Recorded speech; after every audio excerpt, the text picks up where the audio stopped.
राजकुमार के व्रत करने की विधि व व्रत कथा। एक बहुत धनवान साहूकार था जिसके घर धन आदि किसी प्रकार की कमी नहीं थी, परंतु उसको एक दुख था कि उसके कोई पुत्र नहीं था। इस चिंता में रात दिन रहता था। वह पुत्र की कामना के लिए प्रति सोमवार को जी का व्रत और पूजन किया करता था तथा सायकाल को शिव मंदिर में जाकर शिव जी के श्री विग्रह के सामने दीपक जलाया करता था। उसके इस भक्ति भाव को देखकर उस समय श्री पार्वती जी शिव जी महाराज से कहने की, महाराज ये साहूकार आपका अन्य भक्त है और सदैव आपका व्रत और पूजन बड़ी श्रद्धा से करता है, इसकी मनोकामना पूरी करनी चाहिए। शिव जी ने कहा, है पार्वती, ये संसार कर्म क्षेत्र है। जैसे किसान खेत में बीज बोता है वैसा ही फल काटता है, उसी तरह ये संसार में जो जैसा कर्म करते हैं वैसा फल भोगते हैं। पार्वती ने अत्यंत आग्रह कहा, महाराज जब ये आपका अन्य भक्त है और इसको अगर किसी प्रकार का दुख है तो इसको अवश्य दूर करना चाहिए, क्योंकि आप सदैव अपने भक्तों पर दयालु होते हैं और उनके दुखों को दूर करते हैं। यदि आप ऐसा नहीं करेंगे तो मनुष्य आपकी सेवा तथा व्रत क्यों करेंगे। पार्वती जी का ऐसा आग्रह देकर शिव जी महाराज कहने लगे, हैं पार्वती, इसके कोई पुत्र नहीं है, इसी चिंता में दुखित रहता है। इसके भाग्य में पुत्र न होने पर भी मैं इसको पुत्र की प्राप्ति का वर देता हूँ, परंतु ये पुत्र केवल 12 वर्ष तक जीवित रहेगा। इसके पश्चात वे मृत्यु को प्राप्त हो जाएगा। इससे अधिक मैं और कुछ तो इसके लिए नहीं कर सकता। ये सब बातें साहूकार सुन रहा था। इससे उसको न कुछ प्रसन्नता हुई और न ही कुछ दुख हुआ। वह पहले जैसा ही शिव जी महाराज का व्रत और पूजन करता रहा।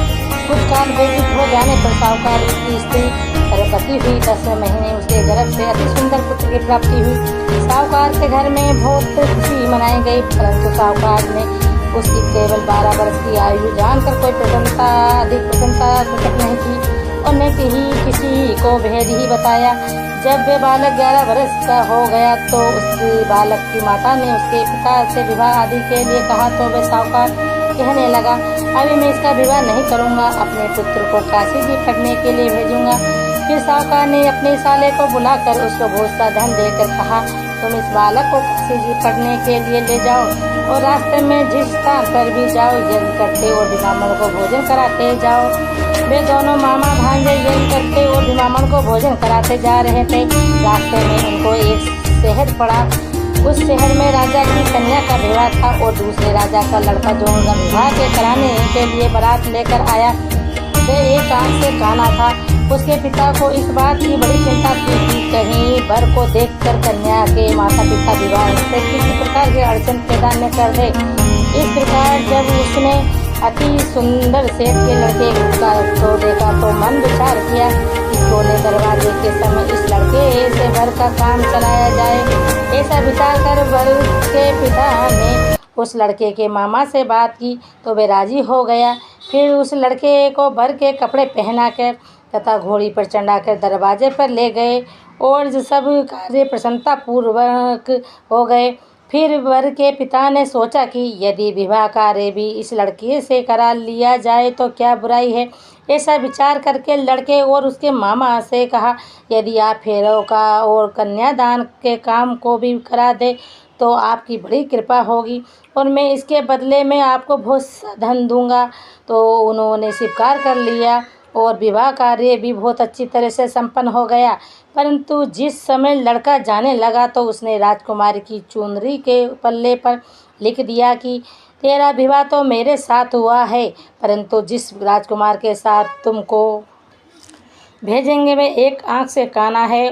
मैं काशी जी पढ़ने जा रहा हूँ। लड़के के जाने के पश्चात उस राजकुमारी ने जब अपनी चुनरी पर ऐसा लिखा हुआ पाया तो उसने राजकुमार के साथ जाने से मना कर दिया और कहा कि ये मेरा पति नहीं है, मेरा विवाह इसके साथ नहीं हुआ है, वे तो काशी जी पढ़ने गया है। राजकुमारी के माता पिता ने अपनी कन्या को विदा नहीं किया और बारात वापस चली गई।